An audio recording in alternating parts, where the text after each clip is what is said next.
काजू टाकले, ते पण आपल्याला मस्त भाजून घ्यायचे. आपल्याला एकदम बारीक गॅसवर करायचं, नाही तर आपलं सगळं हे जळून जाईल. हाय मित्रांनो, तर आता हा भात पाहून वाटलाच असेल तुम्हाला ह्या भाताचं काय बनवणार आहे. तर आपण आज बनवणार आहेत लेमन राईस. हा भात मी पहिला शिजवून घेतलेला आहे, तर चला बनवूया. याच्यामध्ये आपण आता थोडंसं तेल टाकून घेऊया.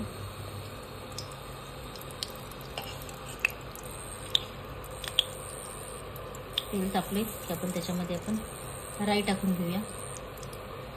राई तडतडली की त्याच्यामध्ये आपल्याला जिरे टाकून घ्यायचे. जिरे तडतडले की कढीपत्ता टाकून घेऊया आपण त्याच्यामध्ये. कढीपत्ता हे झाला की आपल्याला त्याच्यामध्ये थोडीशी चण्याची डाळ टाकून घ्यायची आहे. तशी याच्यामध्ये उडदाची डाळ पण टाकून घ्यायची आपल्याला. त्याला एकदम धीमे आचेवर एकदम असं कुरकुरीत होईपर्यंत आपल्याला भाजून घ्यायची, जेणेकरून आपल्याला भातामध्ये मस्त लागेल.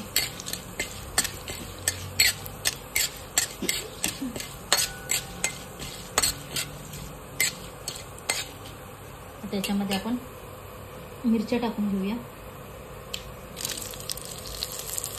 लाल मिरची आणि हिरवी मिरची टाकून घेतलेली आहे. आपण मस्त बारीक गॅसवर करायचे.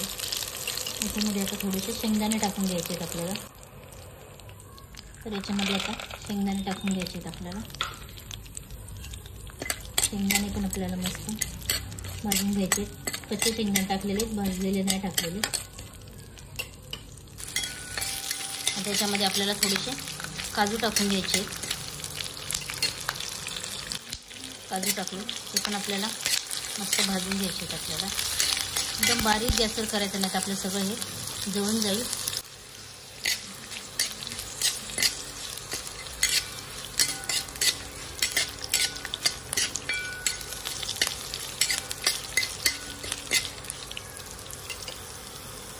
तर आपलं आता हे सगळं मस्त फ्राय झालेलं आहे. याच्यामध्ये आता आपण थोडीशी हळद टाकून घेऊया. साऊथ इंडियनचा फेमस राईस आहे. चित्रांना पण बोलतात याला, लेमन राईस पण बोलतात. तर याच्यामध्ये आपण आता थोडासा लिंबाचा रस टाकून घेऊया.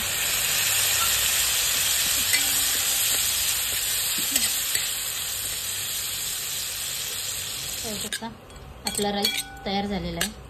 त्याच्यामध्ये आता आपण थोडीशी कोथिंबीर टाकून घेऊया.